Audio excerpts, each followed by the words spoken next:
Bien, entonces vamos a continuar con la epístola de Santiago. Estuvimos viendo en las reuniones anteriores, desde el capítulo, permanecemos en el capítulo 1, y estuvimos viendo hasta el versículo 18, desde el versículo 1 hasta el versículo 18, y hoy vamos a estar compartiendo desde el versículo 19 hasta el verso 27, que depende de la versión bíblica que tenga cada uno, de la traducción, mejor dicho, bíblica que tenga cada uno. El título va a ser de una u otra manera, pero básicamente va a ser algo así como Hacedores de la Palabra, que es como figura en la Reina Valera 1960 y en la Nueva Biblia de las Américas.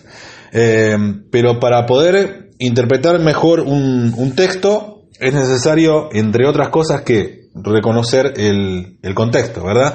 Y justamente el contexto, por lo menos anterior, es todo lo que estuvimos viendo anteriormente. Por supuesto no vamos a repetir todo, pero sí vamos a hacer un pequeño resumen como para refrescar un poquito la memoria. Y habíamos visto desde el versículo 1 que Santiago ya se refirió al tema de las pruebas y explicó que debemos recibir las pruebas con gozo. Y ahí nos surge una pregunta que, es bastante razonable, ¿no? Porque decimos prueba. ¿Y a qué nos suena prueba? Nos suena a alguna situación adversa, a alguna situación dolorosa, o alguna situación difícil de resolver. Entonces, la pregunta que nos surge es, ¿pero qué clase de persona recibe las pruebas con gozo? Y es justamente eso lo que Santiago responde a continuación cuando enseña el propósito de las pruebas. Si empezamos a ver, Santiago, no lo vamos a leer, pero si ustedes empiezan a ver Santiago capítulo 1 a partir del versículo 2, es lo que Santiago empieza a hacer. Empieza a hablar de las pruebas y empieza a decir cuál es el propósito de las pruebas. Y termina enseñando de que el propósito de esas pruebas es perfeccionarnos a través de la paciencia. También confrontó a quienes, llamándose hermanos, desprecian a otros por su condición económica. Habíamos visto que en la iglesia de Jerusalén muchos adinerados dejaban de lado a los hermanos más pobres, incluso en el momento de compartir la cena ágape, es decir, la cena de amor, la cena previa a compartir lo que nosotros conocemos como la cena del Señor o la Santa Cena, un tiempo en el que se compartían alimentos entre los hermanos. Y tenía una finalidad, esa esa cena ágape, la cual debía recordar las cenas que Jesús compartió con los discípulos durante su ministerio y expresar el sentido de comunidad compartiendo el alimento y la comunión que disfruta la familia de Cristo. En nuestros días, esas cenas no se realizan, pero de todas formas siguen existiendo personas que son dejadas de lado por sus propios hermanos e incluso por sus pastores. Al mismo tiempo, el apóstol alienta a los pobres a recordar que no deben perder de vista la realidad espiritual en la cual fueron puestos. Ellos fueron hechos hijos de Dios, adoptados por amor, y no a cambio de lo que posean o de lo que carezcan, no a cambio de lo que tenían o porque eran pobres, ¿sí? No fueron adoptados por eso, y que la situación económica de cada uno, sea buena o sea mala, es momentánea, pero les enseña Santiago, les recalca, les recuerda que la realidad espiritual, asimismo, también sea buena o mala, es eterna. Luego explicó que el origen de nuestras tentaciones no está en Dios, sino en nosotros mismos, y que somos tentados a causa de nuestras propias pasiones, casi con las palabras del apóstol Pedro, cuando dijo en 2 de Pedro 2:11, amados, les ruego como extranjeros y peregrinos que se abstengan de las pasiones carnales que combaten contra el alma. Santiago aclara que es un grave error decir que somos tentados por Dios, ya que Dios no puede ser tentado por el mal, ni tampoco Él tienta a nadie, sino que de Él desciende todo lo bueno, incluso nuestra salvación, la cual nos dio solamente por su buena voluntad y solo por gracia, y que lo hizo por medio del mensaje de su palabra, la cual Dios utiliza para regenerar a los pecadores. El verdadero cristiano sabe esto. Sabe que su salvación fue por gracia, pero algo que muchas veces se olvida, mediante la palabra de Dios. Y por eso, el verdadero cristiano tiene una relación muy seria con la palabra del Señor. depende de ella, ya no para ser salvo, pero sí para alcanzar el propósito para el cual Dios lo salvó. Y de esto habla Santiago en los siguientes versículos. Y aquí vamos a leer entonces Santiago capítulo 1, versículos 19 al 27. Yo lo voy a estar leyendo en la versión Nueva Biblia de las Américas. Quienes tengan la Reina Valera 60, es bueno porque podemos estar chequeando algunas palabras cómo se traducen de una manera más clara, pero el mensaje por supuesto es el mismo. El título en este caso es el mismo, dice hacedores de la palabra, dice así: esto lo saben, mis amados hermanos, pero que cada uno sea pronto para oír, tardo para hablar, tardo para la ira, pues la ira del hombre no obra la justicia de Dios, por lo cual, desechando toda inmundicia y todo resto de malicia, reciban ustedes con humildad la palabra implantada, que es poderosa para salvar sus almas. Sean hacedores de la palabra y no solamente oidores que se engañan a sí mismos. Porque si alguien es oidor de la palabra y no hacedor, es semejante a un hombre que mira su rostro natural en un espejo.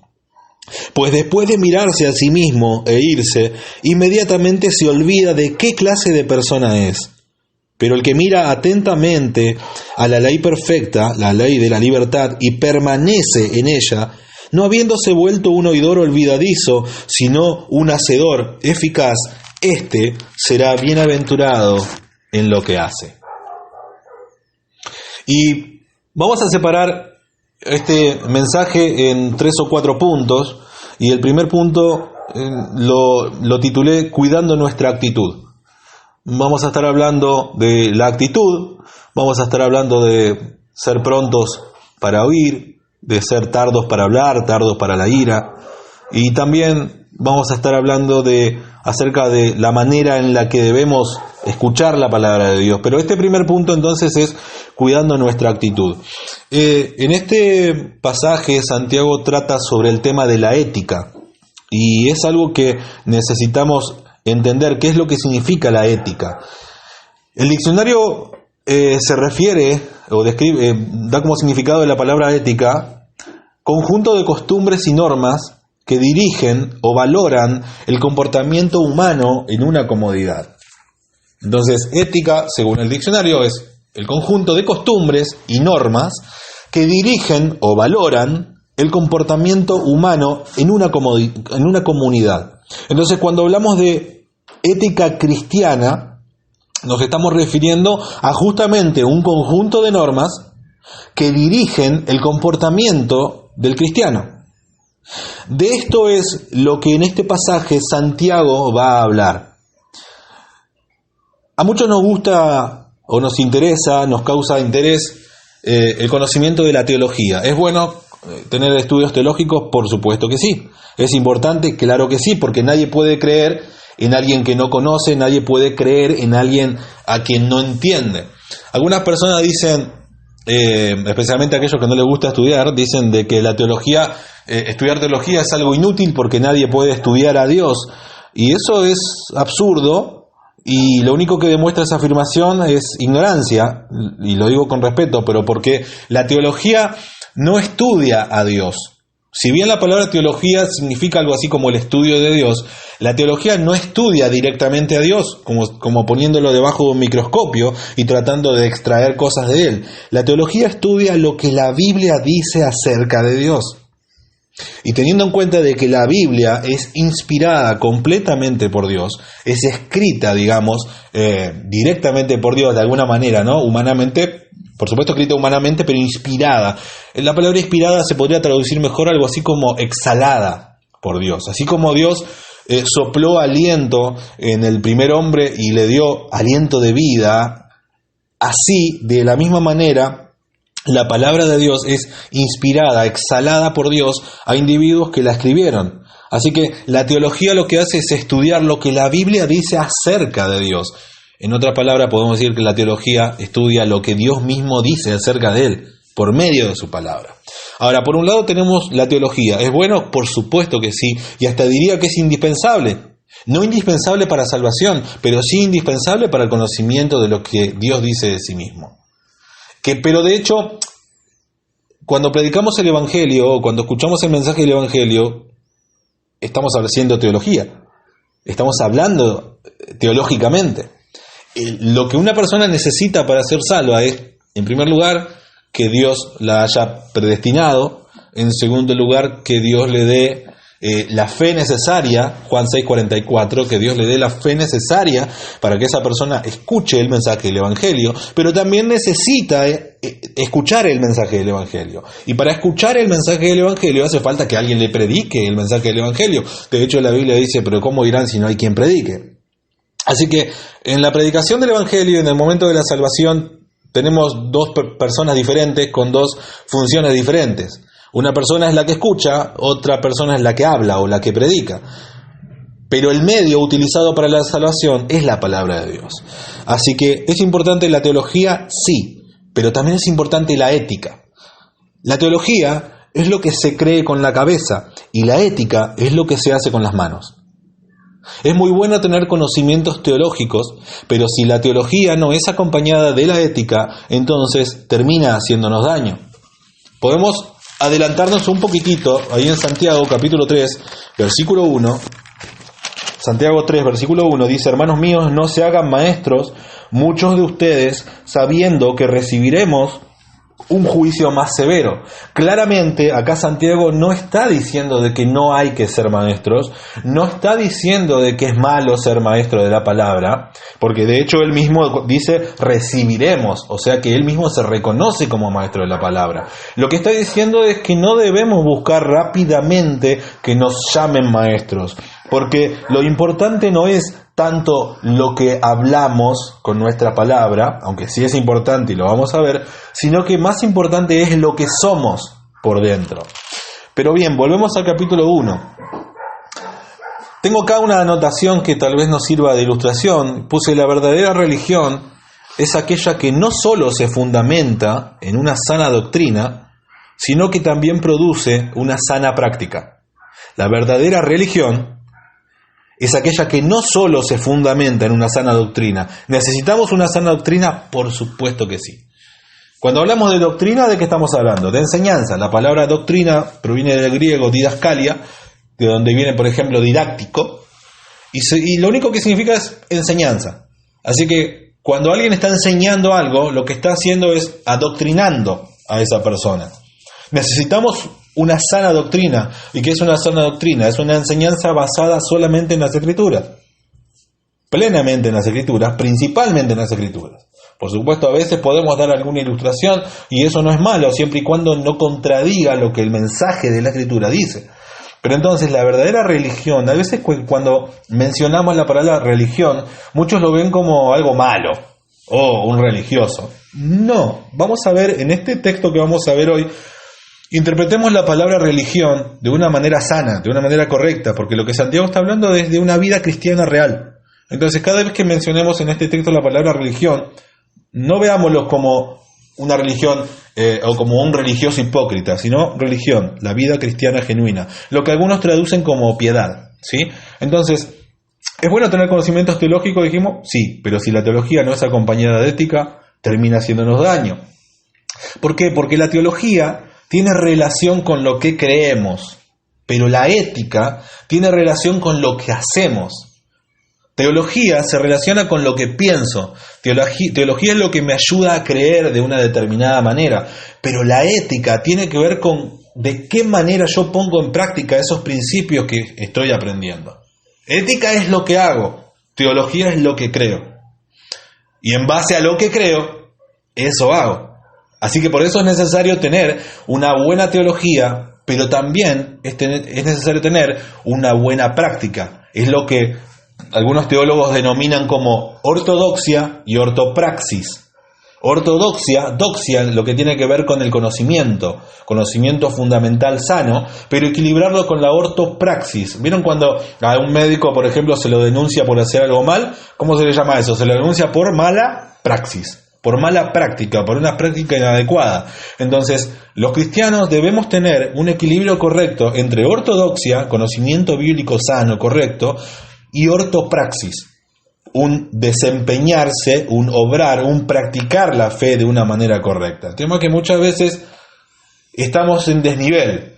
A veces a uno le gusta más la ortodoxia, a veces a otro le gusta más la ortopraxis, a alguno le gusta más hacer buenas obras y no estudiar tanto, a otro le gusta más estudiar mucho, y eso es bueno, pero terminan sin hacer ninguna obra o haciendo muy poco. Y eso es lo que ahora Santiago va a empezar a hablar. En el versículo 19, recordamos, dice: esto lo saben mis amados hermanos, pero que cada uno sea pronto para oír, tardo para hablar, tardo para la ira. Es importante frenar ahí un poquito donde dice esto lo saben, porque yo no sé si la Reina Valera 60 tiene esa palabra, esto lo saben.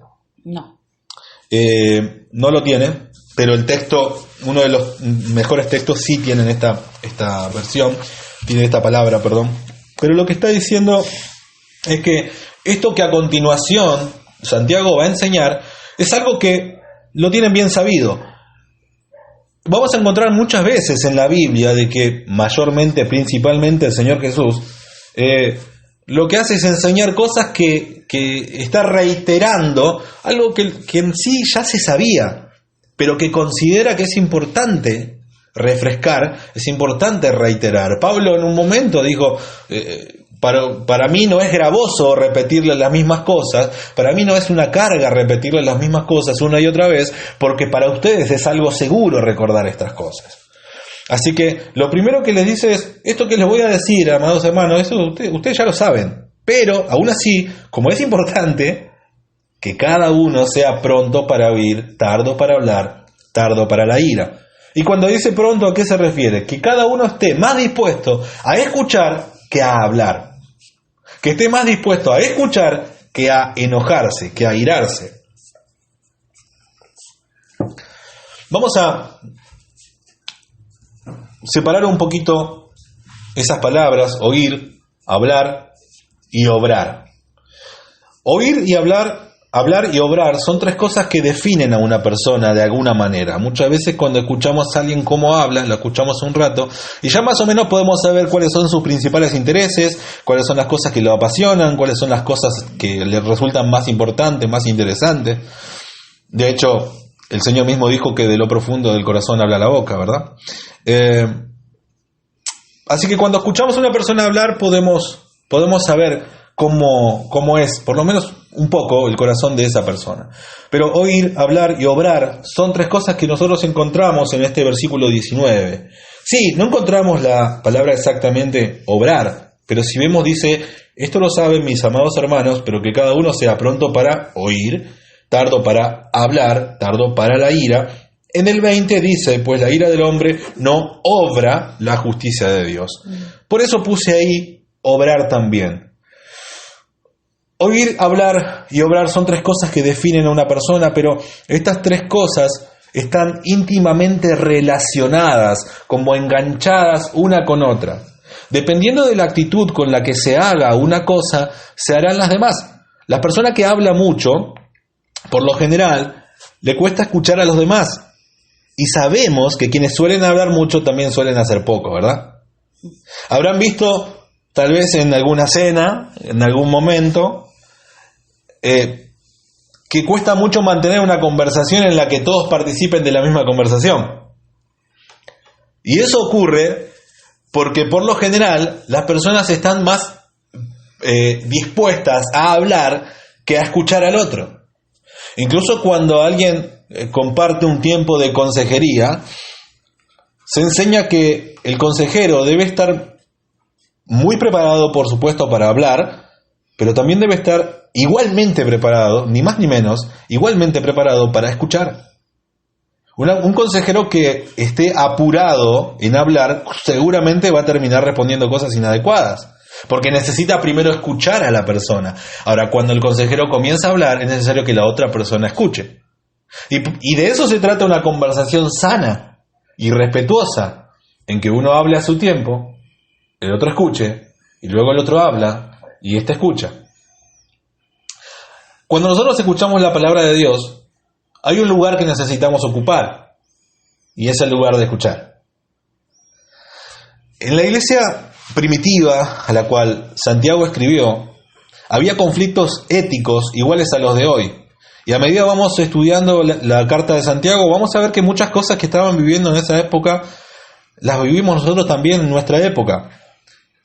A ciertas personas les costaba mucho escuchar, pero no porque fueran sordos, sino porque eran orgullosos. Y esa es la mayor sordera que puede tener una persona.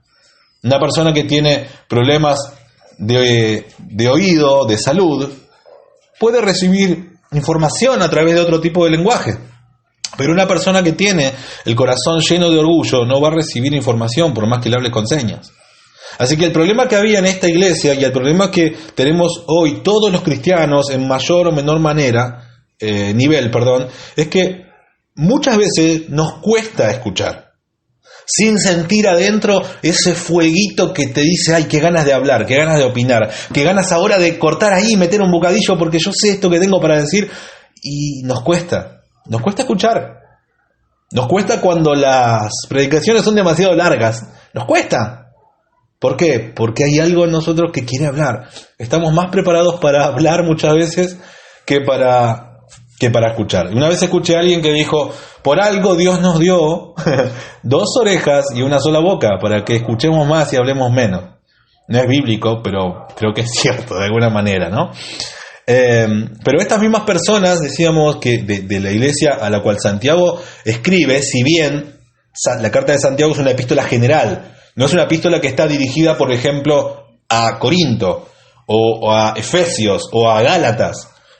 Santiago, si bien escribe a las tribus que habían sido dispersadas, esto lo vimos al principio, a los judíos que habían sido dispersados luego del homicidio de Esteban, la epístola de Santiago es una epístola general que fue escrita para ser leída en todas las iglesias. No tiene un destinatario preciso, es para todos por igual. Y por eso encontramos también cosas que ellos vivían y que nosotros vivimos hoy. El versículo 1:19a, o sea, la primera parte, dice, esto lo saben mis amados hermanos, pero que cada uno sea pronto para oír. Y vamos a frenar acá. Podemos ver que dice cada uno. La versión Reina Valera 60 dice todo hombre, si no me equivoco. Pero lo que está diciendo acá es que esta debilidad de estar más dispuestos a hablar que a escuchar es algo que lo tiene todo hombre, toda persona. Hay que entender también de que cuando la Biblia en estos casos menciona la palabra hombre, no está hablando del género masculino, está hablando del ser humano en general. De hecho, esa fue la forma en la que Dios mismo, en el momento de la creación, y esto lo pueden ver en Génesis, Dios mismo llamó a Adán, al primer hombre, vamos a decir así, lo llamó Adán, que significa hombre, pero también cuando creó incluso a la mujer, Dios llamó al hombre y a la mujer, dice la Biblia, los llamó en plural, los llamó Adán, que significa hombre. Así que esto no es una cuestión de machismo, no es un lenguaje machista. Dios mismo decidió llamar hombre al género humano. Por supuesto, después se diferencian entre hombre y mujer, tiene otro significado, pero cuando la Biblia dice hombre, en muchos casos se refiere en general, y esto es lo que le pasa al hombre y a la mujer. Así que cuando decimos hombre estamos hablando de en general. Así que es probable que Santiago se haya referido en particular a ciertos maestros, que son los que leímos hace un ratito en el versículo 3, cuando dice que no se hagan muchos maestros. Es probable que Santiago se haya estado refiriendo a esos maestros que menciona en el capítulo 3, pero reconoce que esta actitud de escuchar poco y de hablar mucho se encuentra en muchísimas personas. Por eso dice en todo hombre, por eso dice en cada uno. Ahora bien, es importante entender que no es lo mismo oír que escuchar. Y ahí es donde tenemos que hacer la primera pausa, porque estamos rodeados de sonidos, pero solo prestamos atención a lo que verdaderamente nos importa. Cuando vamos caminando por una peatonal, hay muchos vendedores, hay muchas personas hablando, pero no prestamos atención a cada una de las cosas, no llegamos a entender todas las cosas que se están diciendo ahí. ¿Se imaginan si eso pasara, si tuviéramos la capacidad? No sería un beneficio, seguramente sería casi una tortura prestarle atención a todos los sonidos al mismo tiempo. Sin embargo, no es lo mismo oír que escuchar. La pregunta que nos tenemos que hacer acá es, primeramente, ¿qué actitud actitud, no hablo de aptitud. Aptitud habla de una preparación, pero actitud tiene que ver con la disposición que tenemos. ¿Qué actitud tenemos al escuchar la palabra de Dios? Porque no es lo mismo oír que escuchar. Así que, ¿qué actitud tenemos nosotros al escuchar la palabra de Dios? Y ahí pasamos al siguiente punto, que es siendo tardos para hablar y tardos para la ira. Que seguimos en el versículo 19. Dice, sea pronto para oír, pero dice también, sea tardo para hablar y sea tardo para la ira. Vamos a leer Proverbios, pero siempre vamos a volver, por supuesto, al de Santiago. Proverbios 10:19, en la versión Reina Valera 60, dice, en las muchas palabras no falta pecado, mas el que refrena sus labios es prudente.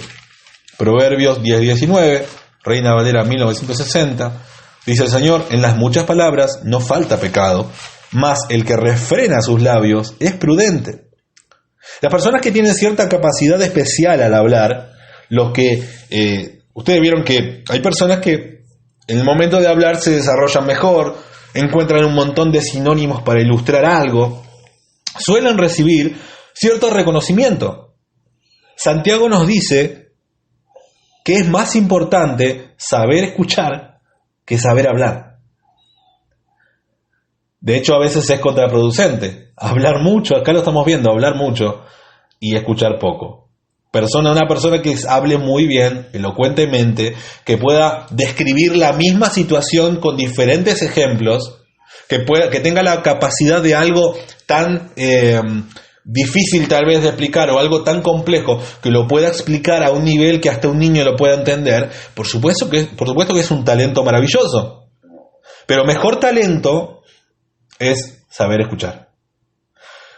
Si hacemos una autoevaluación, si nos evaluamos a nosotros mismos, ¿qué tan fácil se nos hace escuchar? Entendiendo que a partir de ahora, cada vez que decimos la palabra escuchar, la estamos diferenciando de oír.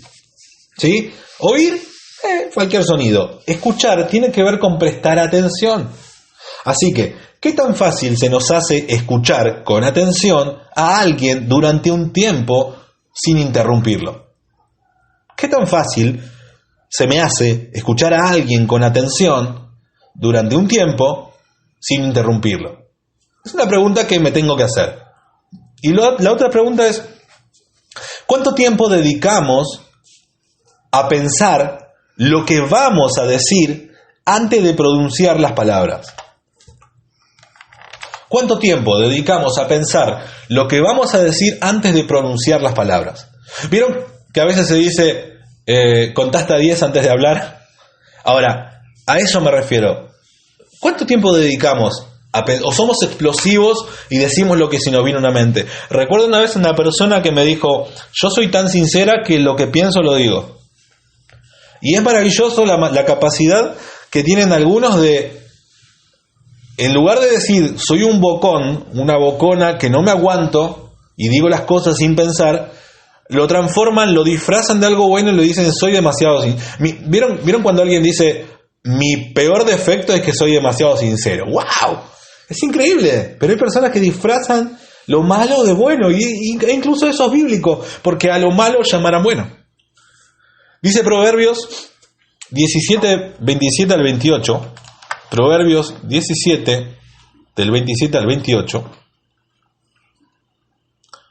también en la versión 1960, dice, el que ahorra sus palabras tiene sabiduría, de espíritu prudente es el hombre entendido. Aún el necio cuando calla es contado por sabio. El que cierra sus labios, y repite, es entendido. Proverbios 17, 27 al 28. Así que creo que es necesario analizar y respondernos. Cuando estoy enojado, ¿enseguida digo lo que pienso o espero calmarme y hablarlo en otro momento?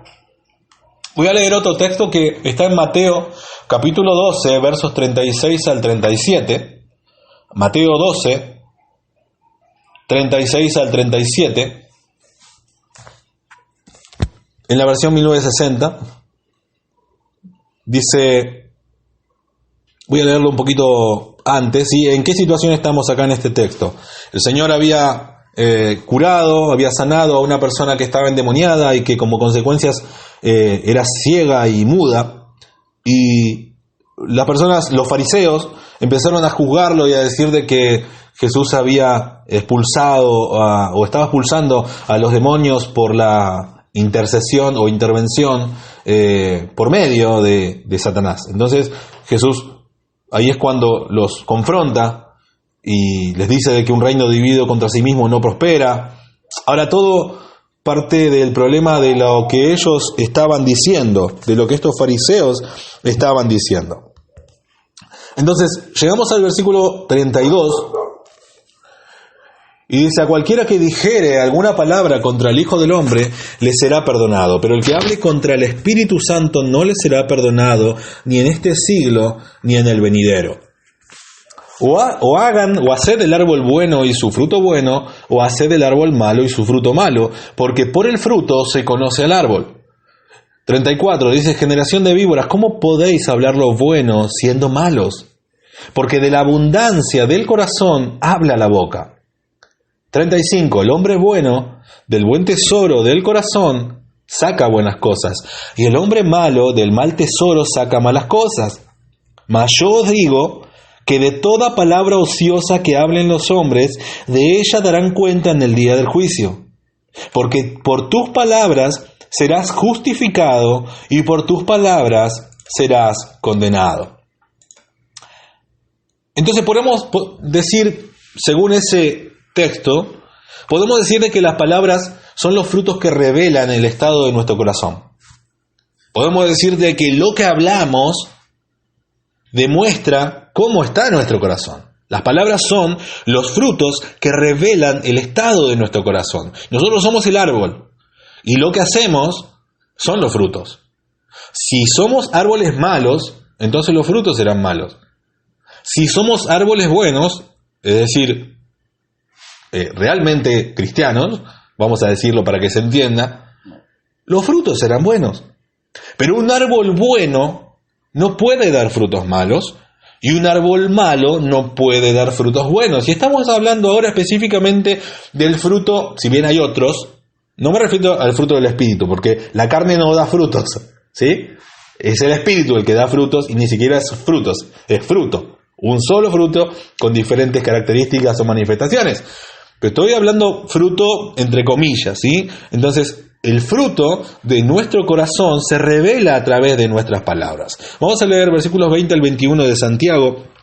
Dice: pues la ira del hombre no obra la justicia de Dios, por lo cual dice: pues la ira del hombre no obra la justicia de Dios. ¿Por qué dice esto? Porque recuerden que había dicho que debemos ser tardos para la ira. Dice pues, la palabra pues es algo así como ¿por qué? Dice tardo para la ira, ¿por qué? O pues la ira del hombre no obra la justicia de Dios. Por lo cual, por lo tanto, así que, por esto, desechando toda inmundicia y todo resto de malicia, reciban ustedes con humildad la palabra implantada, que es poderosa para salvar sus almas. Fíjense cómo acá Santiago está hablando ahora de qué manera debemos recibir la palabra de Dios. Acompáñenme por un momento arriba, un poquito más arriba, al versículo 18. Dice, a partir del 17, cuando está hablando Santiago de que Dios no tienta a nadie, de que Dios no puede ser tentado y que nosotros somos tentados de nuestras propias pasiones, en el versículo 17, Santiago afirma de que toda buena dádiva y todo don perfecto viene de lo alto, desciende del Padre de las luces, que era un término para referirse al creador del cielo y las estrellas, y los planetas, etcétera, pero principalmente el cielo y las estrellas, y el sol, más que nada, el Padre de las luces, la luna, el sol, las estrellas, con el cual no hay cambio ni sombra de variación. Está diciendo básicamente de que Dios no hace nada malo, sino que todo lo bueno proviene de Él. Pero en el 18 dice: en el ejercicio de su voluntad, es decir, solamente porque quiso, Él nos hizo nacer. Hermanos, ¿por qué dice nos hizo nacer? Porque estábamos muertos en nuestros pecados, espiritualmente muertos. Por eso dice nos hizo nacer. Y dice por la palabra de verdad. Podríamos traducirlo correctamente diciendo mediante la palabra de verdad, mediante la predicación del Evangelio nos hizo nacer cuando estábamos muertos. Ahora, dice para que fuéramos las primicias de sus criaturas. Nuevamente en este versículo 22, a partir del 21, Pablo vuelve, estoy con Pablo, Santiago vuelve a referirse a la palabra de Dios, a la palabra más precisamente predicada, de la cual ya había hablado antes en el versículo 18, y nos dice de qué manera debemos recibir esa palabra. Y nos dice también de que la ira no obra la justicia de Dios. ¿Pero qué significa esto? Vayamos primeramente al tema de la ira, pues la ira del hombre no obra la justicia de Dios. Menciona también, o se refiere a las palabras ociosas, a las palabras descuidadas, que luego lo va a desarrollar más en el capítulo 3. Pero está hablando de las palabras ociosas, de las palabras descuidadas. Cuando vemos en la Biblia la palabra ocioso, o el término, mejor dicho, ocioso, ociosa, se está refiriendo a algo que no está siendo de utilidad. ¿Recuerdan, por ejemplo, los obreros de la viña? Parábola que nuestro hermano Jonathan predicó. Esas personas estaban ociosos, estaban todo el día ociosos, no estaban haciendo nada útil. No estaban haciendo nada edificante. Entonces, cuando la Biblia se refiere a palabras ociosas, se está refiriendo a palabras que no son de edificación. Y muchas veces, creo que hasta podría decir la mayoría de las veces, las palabras que no edifican terminan haciendo todo lo contrario, terminan arruinando. Jesús dijo, el que conmigo no recoge, desparrama. Muchas veces es así también en nuestra forma de hablar, en lo que decimos. Y lo que decimos no suma, muchas veces resta. Y en el peor de los casos divide. Así que, por lo general, cuando alguien se enoja, dice palabras ociosas, cosas de las cuales tal vez se arrepientan después. Lo habrán escuchado, lo habrán visto, tal vez en algún momento lo hicimos, algo que por decir algo enojado, después terminas arrepintiéndote. Y las consecuencias están. Y tal vez puedas solucionarlo después, pero tal vez nunca se pueda solucionar. Así que el llamado de atención acá está a la manera en la que hablamos y la actitud que tenemos antes de hablar. Nos dice de que las palabras ociosas son dañinas, pero recuerden que nosotros vimos en el versículo 19, dice tardo para la ira, pero lo conecta directamente cuando dice pues la ira del hombre no obra la justicia de Dios. Las palabras que son resultado de la ira siempre destruyen, jamás edifican. Necesitamos aprender a callar cuando estamos enojados. Y eso creo que es casi una de las ideas principales de este texto. Necesitamos aprender a callar cuando estamos enojados. Cuesta, a todos nos cuesta. Fallamos, la mayoría fallamos en eso. Pero de eso se trata este texto. Lo que está haciendo es casi alentarnos, incluso a desafiarnos a empezar a prestar atención a lo que sale de nuestra boca en el momento en el que estamos enojados. Por eso dice que debemos ser tardos para la ira, porque la ira del hombre no obra la justicia de Dios. Porque cuando estamos enojados, por lo general, no van a salir palabras edificantes. Van a salir palabras que destruyen. El ser humano es pecador, por lo tanto, todo lo que procede de su naturaleza está contaminado con el pecado. Cuando la persona se enoja y habla impulsada por su enojo, puede sentir que está haciendo justicia. Se las canté todas juntas. Le dije las cosas en la cara. Soy demasiado sincero, demasiado sincera. Por eso dije lo que dije. Pero lo que dije es verdad. Tal vez no era el momento, pero lo que dije es cierto. Eso no me lo puede discutir nadie. Es que, nadie te está discutiendo. Acá Santiago no nos está... no está poniendo en tela de juicio si en el momento del enojo lo que decimos es verdad o no. Acá Santiago, vamos a decirlo mejor, acá Dios, a través de Santiago, está juzgando si lo que decimos lo estamos diciendo en el momento adecuado y con la actitud adecuada. Acá el texto, la Biblia nos está diciendo de que lo malo no radica en si lo que digo en el momento del enojo es correcto o no, es verdad o no. Acá lo que está atacando es, en el momento del enojo, tenés que callarte, no hablar, por más que lo que vayas a decir sea verdad. ¿Por qué? Porque en la ira del hombre no obra la justicia de Dios. Reitero esto. ¿Qué significa cuando dice en la ira del hombre no obra la justicia de Dios? Que justamente porque todos los seres humanos somos pecadores, todos, los cristianos, los no cristianos, todos somos pecadores, aunque los cristianos estamos en un proceso de santificación en el que estamos siendo regenerados con caída, con altibajo, pero estamos en ese proceso porque el que comenzó la buena obra en nosotros la sigue perfeccionando, la ha de perfeccionar hasta el día que el Señor Jesucristo venga, pero estamos en ese proceso, pero aún así nuestra naturaleza está contaminada con el pecado, por lo tanto todo lo que nosotros hacemos está contaminado con pecado, y mucho más cuando estamos enojados. Así que cuando la persona se enoja y habla impulsada por su enojo, puede sentir que está haciendo justicia, que está haciendo justicia. Pero el único que puede realmente hacer justicia es Dios. ¿Por qué? Porque todo en Él es santo, incluso su ira. Así que el cristiano que cree que cuando habla, estando enojado, hace justicia por decir algo que puede ser verdad, en realidad es un necio que no puede controlar su lengua para hacerla callar, ni su alma para confiar en la verdadera justicia de Dios. Yo me anoté acá una frase que tal vez sirva como una ilustración, pero ya que las palabras son el fruto de nuestro corazón, lo voy a reiterar igual, pero ya que las palabras son el fruto de nuestro corazón, entonces necesitamos una reforma en nuestro corazón. Y lo único que puede hacerlo es la palabra de Dios. Estamos justamente en el mes de la reforma. De la reforma protestante estamos hablando, ¿no? Pero hace falta una reforma en nuestro corazón. De hecho, hablando un poquito sobre la reforma protestante, pero volviendo al tema, ¿no? Cuando los reformadores, especialmente Lutero, en el principio, plantearon esa necesidad de reformar, por ejemplo, hablando de Lutero, Lutero nunca quiso crear una nueva denominación. Lutero no quería crear la denominación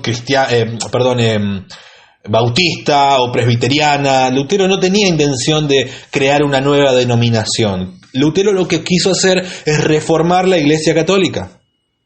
Lutero lo que quiso hacer fue reformar, es decir, no agregar algo nuevo. ¿Qué significa la reforma? La reforma se refiere a volver a darle forma a aquello que había sido deformado. La Biblia es antes que la Iglesia, por supuesto.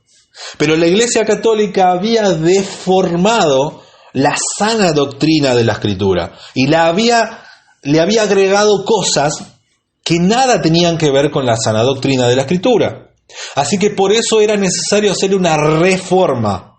Reforma no como algo nuevo, sino al revés, para poner un freno, quitar lo malo y volver a darle la forma que originalmente tenía o debe tener la doctrina en la Iglesia. Así que, ¿por qué tiene que ver esto con lo que estamos hablando de la reforma del corazón? Porque toda doctrina, toda enseñanza debe ser parte primeramente de nuestra propia vida.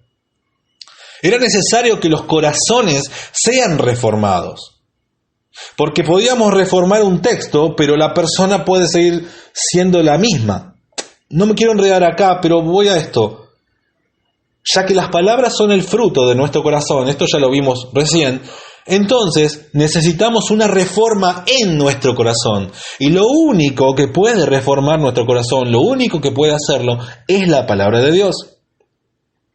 Por eso dice, reciban ustedes, versículo 21, con humildad la palabra implantada, que es poderosa para salvar sus almas.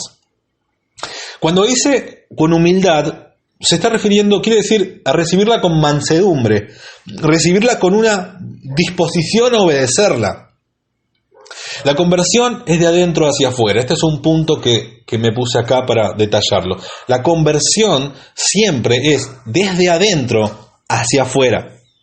La conversión es desde adentro hacia afuera. Y vamos a estar leyendo brevemente Ezequiel, capítulo 36, versos 26 al 27, un texto muy conocido. Ezequiel, capítulo 36, versos 26 al 27.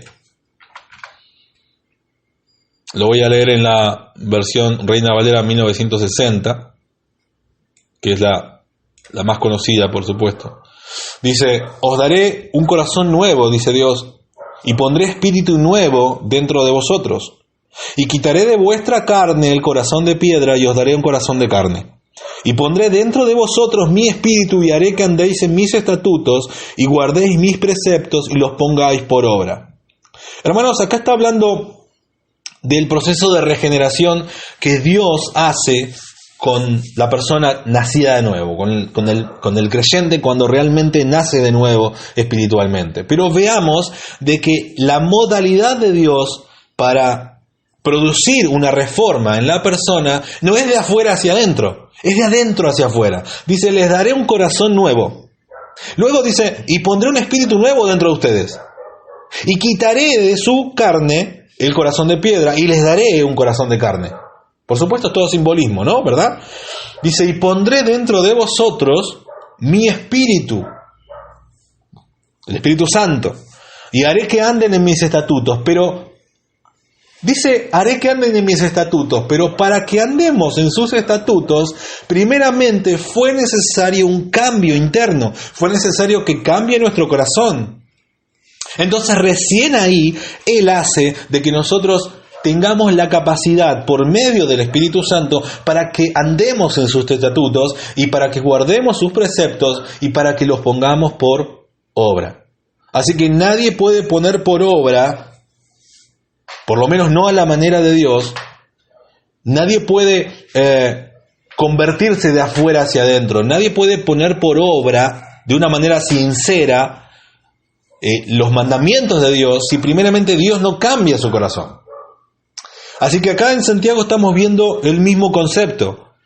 Reciban ustedes con humildad la palabra, recibámoslo con mansedumbre y dispuestos a obedecerla, entendiendo de que la regeneración, de que el cambio, la reforma en nosotros siempre comienza desde adentro hacia afuera. Es posible, hermanos, hay un refrán muy conocido que es el que la mona, aunque se vista de seda, que mona queda, ¿verdad? Es posible cambiar a alguien exteriormente. Hoy me acordaba, cuando preparaba esta palabra, me acordaba de unos videos que una vez vi, creo que en YouTube, de unos peluqueros, o en Instagram, no recuerdo, de unos peluqueros, tal vez lo vieron, igual muchos lo hicieron como publicidad, que tomaban personas de la calle, personas lincheras, personas sin hogar, y que estaban tal vez todas mal vestidas, sucias, con el pelo todo prolijo, y lo que hacían eran emprolijarlos, porque ellos eran estilistas, eran peluqueros, les cortaban el pelo, los emprolijaban, los afeitaban bien, si eran barbudos le hacían una buena barba, los vestían bien, los perfumaban, los largaban a la calle y ¡wow! Todos quedaban asombrados. Y una vez vi un video de eso y estaba muy bueno, y el cambio exterior era muy lindo, muy llamativo, y de hecho era una buena publicidad para la peluquería, ¿no? Que encima quedaba con el gesto de que habían hecho un bien. No estoy intentando juzgar si lo que hicieron estuvo bien o mal. Lo que estoy diciendo es que si realmente eso fue un cambio verdadero. Recuerdo uno de esos, porque vi varios videos de eso, pero recuerdo uno en especial en el que después de un tiempo se viralizó un video de esa misma persona que a la que le habían hecho lo habían tuneado de esta manera, que lo habían improlijado de esta manera. Pasó el tiempo, pasaron los días y lo filmaron a este hombre, y estaba otra vez todo desprolijo, todo sucio, tirado en el mismo callejón, pero con la barba desprolija, sucia, pero se notaba que había estado hace poco en la peluquería y con un buen traje. Pero nuevamente tenía el olor a suciedad, estaba sucio y en la misma situación. ¿Por qué? Porque el verdadero cambio necesitaba ser hecho desde adentro y no desde afuera. Era bueno la prolijidad externa, pero si esa persona no cambiaba su forma de pensar, lo más probable es que volviera a esa situación. Y eso fue lo que pasó. Y eso es a lo que se refiere este texto. Y por eso Dios, eso lo dije solo como una ilustración, pero por eso Dios hace el cambio desde adentro hacia afuera. Entonces es posible cambiar a alguien exteriormente, pero si su corazón no es cambiado, tarde o temprano volverá a hacer lo mismo. Porque todo lo que el ser humano hace procede de su corazón. Dice en Mateo capítulo 23, versículo 25 al 28. Mateo 23, 25 al 28, lo voy a leer desde la Nueva Biblia de las Américas en esta oportunidad, porque creo que está mucho más fácil de comprender. Dice Mateo 23, 25, 28, Nueva Biblia de las Américas. Dice: hay de ustedes, escribas y fariseos hipócritas, que limpian el exterior del vaso y del plato, pero por dentro están llenos de robo y de desenfreno.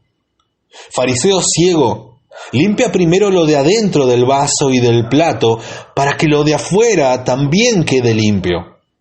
Hay de ustedes, escribas y fariseos hipócritas, que son semejantes a sepulcros blanqueados. Por fuera lucen hermosos, pero por dentro están llenos de huesos de muertos y de toda inmundicia. Así también ustedes, por fuera, parecen justos a los hombres, pero por dentro están llenos de hipocresía y de iniquidad. Texto durísimo, si lo hay, en el que el Señor habla de la hipocresía, de aparentar algo que uno en realidad no es. Y acá estamos llegando al cuarto punto, en donde nos vamos a referir, yo titulé Escuchando obedientemente. Escuchando obedientemente. Acá ya habla de la manera en la que debemos escuchar la palabra de Dios. Estamos hablando siempre de la palabra predicada, ¿verdad? De cuando escuchamos una prédica. Vamos a leer versículos 22 al 25 de Santiago. Versículos 22 al 25. Dice: lo voy a leer por un momento en la Reina Valera 60. Santiago 1, entonces, Reina Valera 60, versículos 22 al 25. Dice: pero sed hacedores de la palabra y no tan solamente oidores, engañándoos a vosotros mismos. Porque si alguno es oidor de la palabra, pero no hacedor de ella, este es semejante al hombre que considera en un espejo su rostro natural. Porque él se considera a sí mismo y se va, y luego olvida cómo era. Mas el que mira atentamente en la perfecta ley, la de la libertad, y persevera en ella, no siendo oidor olvidadizo, sino hacedor de la obra, éste será bienaventurado en lo que hace. En la versión Nueva Biblia de las Américas que tengo yo dice lo mismo, por supuesto, no en otras palabras. Dice: sean hacedores de la palabra y no solamente oidores que se engañan a sí mismos. Porque si alguien es oidor de la palabra y no hacedor, ¿qué significa hacedor? Hacer, ¿no? Obrar, ponerla en práctica. Es semejante a un hombre que mira su rostro natural en un espejo, pues después de mirarse a sí mismo e irse, inmediatamente se olvida de qué clase de persona es. Pero el que mira atentamente a la ley perfecta, la ley de la libertad, y permanece en ella, no habiéndose vuelto un oidor olvidadizo, sino un hacedor eficaz, este será bienaventurado en lo que hace. Y es necesario recordar el texto que está en Mateo 7, si quieren anótenlo, yo lo leo rapidito, pero Mateo 7, 24 al 27, Mateo 7, 24 al 27, dice en la versión Reina Valera 60, cualquiera pues que, dice, está hablando el Señor, ¿verdad? El título de Los dos cimientos, un texto también muy conocido, dice: cualquiera pues que me oye estas palabras y las hace, les compararé a un hombre prudente que edificó su casa sobre la roca. Descendió lluvia, vinieron ríos y soplaron vientos y golpearon contra aquella casa. Y no cayó, porque estaba fundada sobre la roca.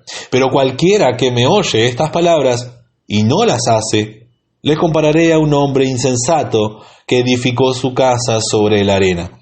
Y descendió lluvias, y vinieron ríos, y soplaron vientos, y dieron con ímpetu contra aquella casa, y cayó, y fue grande su ruina. Muchas veces escuché decir de que en este texto la roca es Cristo. Yo realmente no creo que se refiera a Cristo en sí, porque el texto está hablando Cristo mismo y está hablando de el beneficio de fundamentarnos sobre su palabra.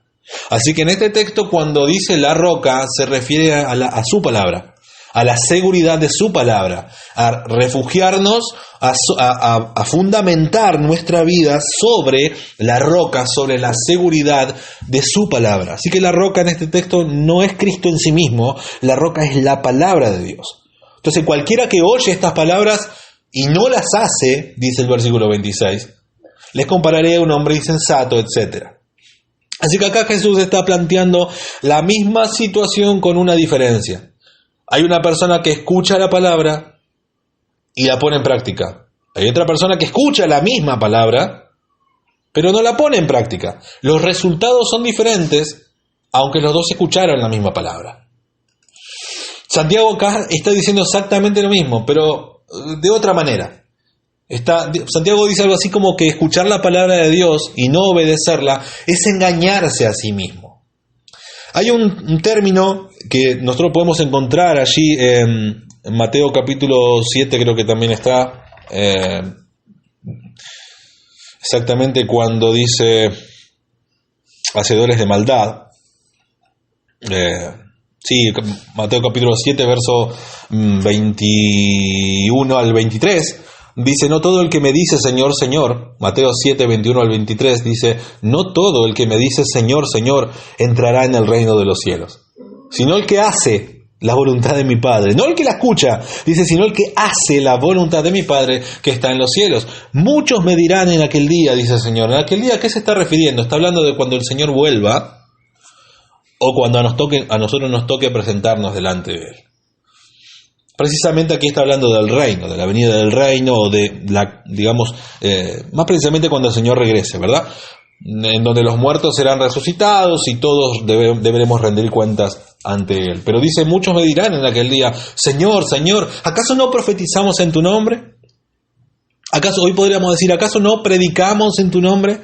Y en tu nombre echamos fuera demonios, para los continuistas, y en tu nombre hicimos muchos milagros. Y entonces les declararé, nunca los conocí, apártense de mí. Y el texto, la frase es hacedores de maldad. Esta frase, hacedores de maldad, en griego es la palabra anomia, o anomía, con acento en la i. Y esta palabra anomia es una palabra que se deriva a su vez de la palabra anomos, y se podría traducir algo así como sin ley o sin sujetarse a la ley. En el griego, la A es privativa, es decir, la letra A es algo así como no o sin. Y nomia tiene que ver con ley. Entonces, el texto está diciendo algo así como aquellos que vivieron como si no hubiesen tenido una ley o una forma escrita con la cual debían basar su vida. Aquellos que vivieron, es más, si fuéramos más puristas tendríamos que decir aquellos que vivieron sin Torá. Aquellos que vivieron sin la ley, o como si no hubiesen tenido ley. Apártense de mí, hacedores de maldad. Apártense de mí, aquellos que vivieron sin prestar atención y sin poner por obra lo que mi ley, lo que mi palabra dice. Ahora, muchas personas se limitan a escuchar la predicación, y al finalizar la reunión se van como si la palabra de Dios no hubiese tenido nada que decirles, y como si ellos no necesitaran modificar nada en su forma de vivir. Y aún así, se sienten bien, porque sienten que ya cumplieron con escuchar la palabra de Dios. Ya cumplieron, ya está. Si al día siguiente alguien le pregunta de qué se trató el sermón, es muy probable que no sepan qué responder. Pero creen que la palabra de Dios tiene una especie de poder mágico con que solo escucharla cambiará sus vidas. Estas personas se engañan a sí mismas. Si no ponen en práctica lo que la palabra de Dios dice, nunca cambiarán. He visto personas incluso que hasta ponían la Biblia abierta en un salmo arriba de la mesa para que proteja su hogar. Eso pinta más a ser hechicería que a ser cristiandad, ¿verdad? O cristianismo. Hermano, la palabra de Dios no es algo mágico. Es espiritual, pero no es mágico. De hecho, la magia es pecado. Pero la palabra de Dios siempre es palabra de Dios. Hay una falsa doctrina, por eso quiero aclarar esto. Hay una falsa doctrina que dice que se está escuchando mucho nuevamente, y hay que tener mucho cuidado con eso, porque están quienes están enseñando de que la palabra de Dios no es toda la Biblia. Algunos dicen de que la Biblia no es todo, absolutamente todo palabra de Dios, sino que hay palabras escritas por hombres y solo algunos textos que tienen que ver con el amor de Dios son realmente palabra de Dios. Eso es una herejía y hay que tener mucho cuidado con eso, con esa enseñanza. Eso es una herejía. Toda la palabra de Dios es útil para enseñar, para redarguir, etc. Porque toda la escritura es inspirada por Dios. Toda la escritura, el término que utiliza ahí es grafé, que se refiere incluso a la escritura del Antiguo Testamento, es inspirada por Dios. Así que todo lo que encontramos en la Biblia es palabra de Dios. Y todo lo que encontramos en la Biblia debe ser puesta en práctica. Dice Ezequiel 30, del 30 al 33. Ezequiel 30, del 30 al 33. Va a ser un texto, este es un texto bastante duro, si lo tomamos con la seriedad que requiere. Y veamos si no es una gran realidad. Ezequiel 33, versículo 30 al 33. Lo voy a leer en la Nueva Biblia de las Américas, hermanos. Miren esto, lo que Dios le dice al profeta Ezequiel. Pero en cuanto a ti, hijo de hombre, los hijos de tu pueblo, recuerden por favor, perdón la pausa, recuerden que estamos hablando de esas personas que escuchan la palabra de Dios, pero la escuchan pero no la ponen en práctica, y que creen de que por el solo hecho de escuchar una predicación ya cumplieron y ya son cristianos. Y ya es suficiente, y que la palabra mágicamente va a cambiar sus vidas porque la escuchó, nada más. Ahora veamos lo que Dios le dice a Ezequiel en el capítulo 33, versículos 30 al 33. Dice, pero en cuanto a ti, hijo de hombre, los hijos de tu pueblo hablan de ti junto a los muros y en las entradas de las casas. Sos conocido, el pueblo te conoce. Hablan el uno al otro, cada cual a su hermano, diciendo, vengan ahora y oigan cuál es la palabra que viene del Señor. Ellos reconocían de que la palabra venía del Señor, era de Dios. La doctrina era sana. Verso 31 dice Dios, y vienen a ti como viene el pueblo. Y vienen a ti como viene el pueblo. Y se sientan delante de ti como pueblo mío. Oyen tus palabras y no las cumplen, sino que siguen los deseos sensuales expresados por su boca, dice esta traducción. Y sus corazones andan tras sus ganancias. Y tú eres para ellos como la canción de amor de uno que tiene una voz hermosa y toca bien un instrumento. Oyen tus palabras, pero no las ponen en práctica. Y cuando esto suceda, dice Dios, como ciertamente sucederá, sabrán que hubo un profeta en medio de ellos.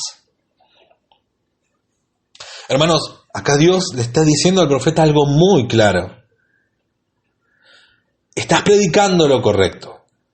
Estás dando la doctrina correcta, estás hablando mis palabras y el pueblo reconoce que tu predicación es sana, es bíblica, es correcta. Vienen a vos, se acercan a escucharte, pero aunque te escuchan y saben que lo que estás predicando es sano y es bíblico y es correcto, aún así no lo ponen en práctica. ¿Por qué? Porque prefieren andar tras sus propios deseos, tras sus propias pasiones. Se lo dijo Ezequiel, pero es una palabra que hoy es tremendamente actual. Muchas personas pueden reconocer que un predicador es bíblico, que un predicador tiene sana doctrina, que es buen predicador. Incluso pueden tener la voluntad de invitar a otros a venir a escuchar qué buena palabra, qué buena predicación. Escuchá al pastor Sugel Michelén, tremendo predicador, hombre de Dios.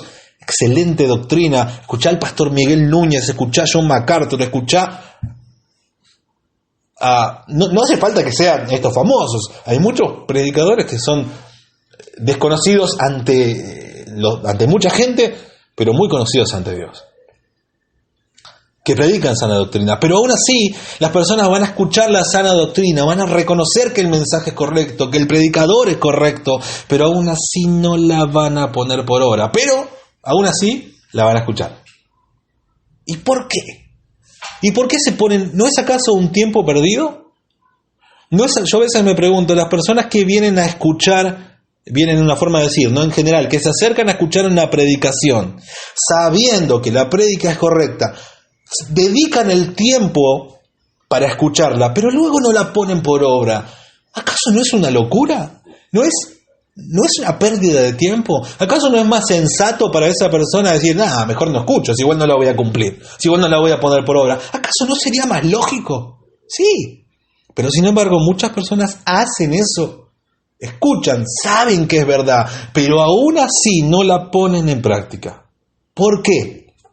Podríamos sacar otro sermón de ese por qué. Pero Jesús fue claro. Hay que leer Juan capítulo 6. ¿Por qué las personas no ponen en práctica la palabra de Dios, aún sabiendo que es palabra de Dios y que lo que está diciendo es verdad? Y vamos terminando con el versículo 23 al 25. Dice: porque si alguien es oidor de la palabra y no hacedor, esta clase de personas de la que habla Dios a Ezequiel, es semejante a un hombre que mira su rostro natural en un espejo, pues después de mirarse a sí mismo e irse, inmediatamente se olvida de qué clase de persona es. Pero el que mira atentamente a la ley perfecta, la ley de la libertad, y permanece en ella,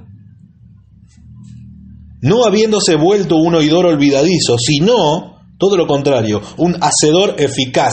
Me encanta la palabra eficaz, porque la palabra eficaz, siempre que se usa en la Biblia, tiene que ver y está estrechamente vinculada con lo que nosotros conocemos como el llamamiento eficaz. ¿Qué es el llamamiento eficaz? Muy resumidamente, es cuando Dios llama a la persona por medio de la predicación del Evangelio, pero habiéndole dado la fe necesaria para que esa persona lo entienda y lo crea, hace de que ese llamamiento, ese llamado que se hace a través de la predicación, sea eficaz, es decir, no falle. Entonces, cada vez que en el Nuevo Testamento encontramos la palabra eficaz, se está refiriendo a ese llamado, que es, volvemos otra vez al principio del texto que vimos hoy, que es a través de la palabra predicada. Así que cuando una persona, dice, no es un oidor olvidadizo, sino que es un hacedor, cumple la palabra, la pone por obra de una manera eficaz, este será bienaventurado en lo que hace. Y usa un ejemplo, y es el ejemplo del espejo. Cuando una persona se mira al espejo, obviamente que se ve reflejada en él, se reconoce. Hay que entender también de que, aunque no sé si es útil para este caso, pero los espejos del primer siglo no son los espejos de vidrio que tenemos hoy. Los espejos del primer siglo de ese tiempo eran espejos mayormente de metal, de diferentes tipos de metales, bruñidos, pulidos, y que incluso cada tanto se mandaban a pulir para mejorar el reflejo, pero si bien generaban un reflejo, no eran un reflejo perfecto como el que podemos tener hoy en los espejos actuales.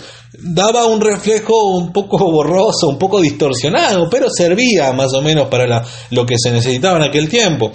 No eran espejos que se ponían en una pared como lo hacemos nosotros de una manera vertical. Por lo general eran espejos que se ponían sobre una mesa, a tal punto de que la persona, para poder verse en el espejo, debía inclinarse ante el espejo para poder reflejarse, ¿no? Pero está diciendo de que cuando una persona se mira al espejo, ¿qué pasa? Obviamente se ve reflejada, se reconoce, no está viendo la imagen de otra persona, no está viendo una foto, sabe que es ella. El reflejo le muestra sus virtudes y sus defectos, y también ciertas características que lo definen.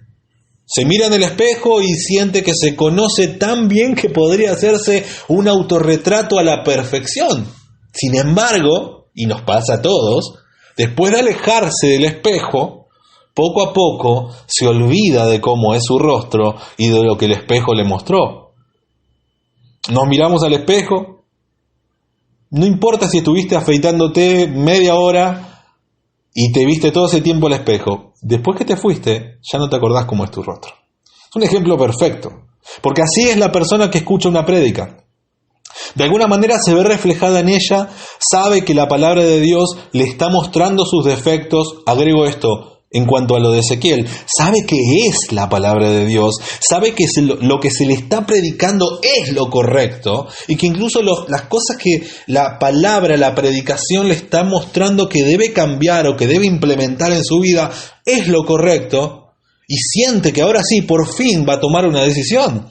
Pero a medida pasan los días, después de haber escuchado la prédica, se olvida de lo confrontada que fue por la palabra de Dios, y es más, para ser sincero, casi ni recuerda qué fue lo que se predicó el domingo pasado.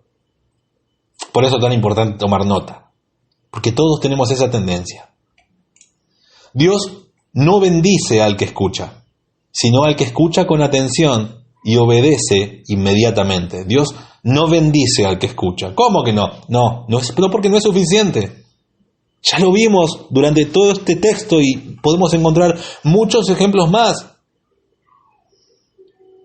Cuando Saúl fue desechado, Dios a través del profeta, porque Saúl había desobedecido, como rey había desobedecido, había dejado vivo a Amalek, había dejado vivo animales que Dios le había dicho que destruya todo, y él se excusó diciendo, no, lo voy a presentar en ofrenda a tu Dios, le dijo Saúl al profeta. Dios le responde con un veredicto letal, y entre las cosas que le dice, ¿acaso Dios se complace en las ofrendas? Dice, palabras más, palabras menos, lo que le dice es, ¿se complace Dios en eso que en la obediencia? Y en ese texto, en esas palabras a Saúl, cuando Saúl es desechado como rey, Dios le es lo suficientemente claro cuando le dice que el prestar atención es más importante que la grosura de los carneros. Que la verdadera adoración es la obediencia a su palabra. Así que por eso podemos definirlo de esta manera. Dios no bendice al que escucha, sino al que escucha con atención y obedece. Pero ni siquiera al que obedece, sino que al que obedece inmediatamente. ¿Y por qué es necesario obedecer inmediatamente? Porque si no nos pasa lo del espejo. Nos olvidamos. Tal vez no como memoria, pero nosotros todos tenemos cosas que cambiar en nuestra vida. Y cuando somos confrontados con la palabra de Dios, esos cambios tienen que realizarse de manera inmediata. David pecó contra Dios. Saúl también pecó. Podemos poner el ejemplo de Pedro y Judas, que siempre ponemos, pero podemos también poner el ejemplo de David y Saúl. Saúl trató de excusarse, diciendo, no, pero el pueblo, tal cosa. ¿Recuerdan a ese que dijo, no, la mujer que me diste, no, la serpiente? David también pecó. Pero cuando el profeta fue a confrontar al rey David por lo que David había hecho, el homicidio, el haberse quedado con una mujer que no era de él, cuando David fue confrontado por el profeta, vamos a decirlo así, por la palabra de Dios, David ni siquiera pensó en su reino. David lo único que dijo fue, no quites de mí tu Santo Espíritu. No le importaba, yo creo que no le importaba si Dios lo mataba en ese mismo momento. No le importaba si su reino a partir de ese momento lo perdía y quedaba igual que Saúl. No le importaba. Lo único que le importaba a David como rey y profeta también, lo único que salió del corazón de David fue, no quites de mí tu Santo Espíritu. Y si tomamos en cuenta las palabras del Señor Jesús cuando dice que de lo profundo del corazón a la boca, podemos ver cuál era el tesoro en el corazón de David. Y podemos entender por qué Dios mismo afirma de que David fue un rey conforme a su corazón. Así que la reacción inmediata de David ante la palabra de Dios es la que define a un verdadero cristiano. En aquel tiempo, por supuesto, no cristiano, pero sí hijo de Dios, se entiende. Así que Dios no bendice al que escucha, sino al que escucha con atención y obedece inmediatamente. Y vamos finalizando muy breve el último punto, practicando lo aprendido. Versículos 26 al 27 Dice, si alguien se cree religioso, recuerden lo que dijimos de religioso, ¿no? En el buen sentido. Si alguien se cree religioso, pero no refrena su lengua, sino que engaña a su propio corazón, la religión del tal es vana, es inútil. La religión pura y sin mancha delante de nuestro Dios y Padre es esta: visitar a los huérfanos y a las viudas en sus aflicciones y guardarse sin mancha del mundo. Lo que decimos y lo que hacemos demuestra que lo que en realidad somos. Y ahí es cuando está interiorizándose, metiéndose de a poquito al tema de la lengua, de lo que hablamos. Y está refiriéndose precisamente a refrenando la lengua.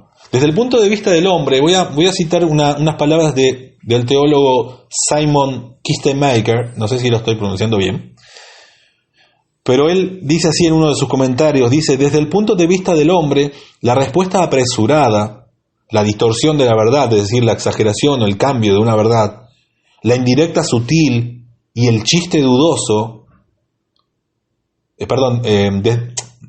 repito, pues me confundí acá, dice el teólogo Simon: desde el punto de vista del hombre, la respuesta apresurada, hablar rápido, sin pensar, la distorsión de la verdad, modificar algunas cosas, la indirecta sutil, hay que tener cuidado, porque a veces está ese gesto de tirás el palito, no se lo decís directamente, pero indirectamente le chantaste una.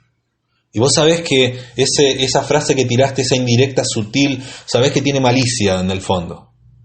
Y el chiste dudoso, de dudoso buen gusto, dice él, son cosas consideradas de poca importancia desde el punto de vista del hombre. Sin embargo, desde la perspectiva de Dios, las mismas constituyen una violación del mandamiento de amar al Señor Dios y de amar al prójimo como a uno mismo. Así que una violación de estos mandamientos hace que la religión de esa persona sea inútil. Por eso, agrego acá, para finalizar, cuidemos lo que decimos, y en esta época en la que vivimos, en la que mucho es mensaje de texto, redes sociales, etc., cuidemos lo que decimos y lo que escribimos. Podemos disfrazarnos de cristianos y exteriormente ser casi perfectos, pero Dios no puede ser burlado.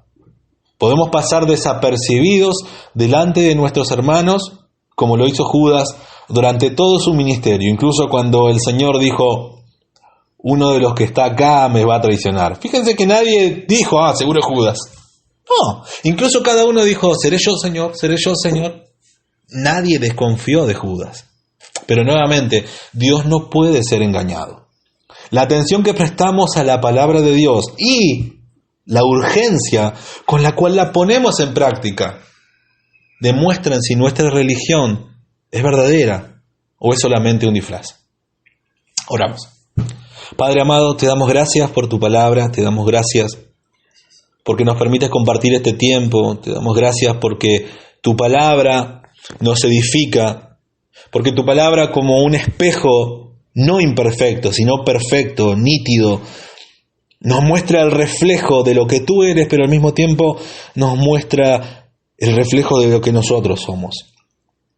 Y si somos sinceros, y si no buscamos engañarnos a nosotros mismos, entonces debemos reconocer de que muchas veces tu palabra nos muestra las cosas que debemos cambiar. Te pedimos perdón si en algún momento, o si hasta ahora tal vez, hemos tenido la actitud de esa persona que se acerca al espejo, que ve la realidad gracias a ese espejo, pero que luego se va y se olvida lo que ese espejo le mostró. Y tal vez tenemos esa actitud cuando luego de escuchar una predicación como esta, por ejemplo, luego de que tu palabra nos muestre cosas que debemos cambiar, quitar de nuestra vida o tal vez implementar cosas que debemos hacer, muchas veces postergamos ese cambio y decimos: bueno, en algún momento lo voy a hacer, o no buscamos la manera práctica para ponerlo por obra inmediatamente. Y cuando nos damos cuenta, los años pasaron y seguimos siendo las mismas personas, no hay cambios en nuestra vida, o tal vez no están los cambios suficientes, porque simplemente hemos postergado hemos esperado demasiado para poner en práctica lo que tu palabra nos enseña. Perdónanos si somos esa clase de personas que hoy domingo escuchamos un mensaje, pero para el próximo domingo ya ni siquiera recordamos qué fue lo que escuchamos. Señor, si eso pasa, es porque necesito tu ayuda, es porque necesito que me ayudes a que preste atención a tu palabra, que no simplemente la oiga, sino que la escuche con atención, y si es necesario, buscar medios prácticos para recordarla, anotar, no sé, diferentes formas, pero debo esforzarme para entender tu palabra, para recordarla, para ponerla por obra. Padre, ayúdame a que lo que salga de mi boca sea siempre de edificación. Ayúdame a entender de que es más importante ser precavido a la hora de hablar que hablar mucho. Ayúdame, Señor, a recordar de que el hombre que habla mucho muchas veces peca. Que a veces es mejor ser más callado y ser más cauteloso. Que diciéndolo de otra manera, cuando no tenga algo bueno que decir, mejor no diga nada.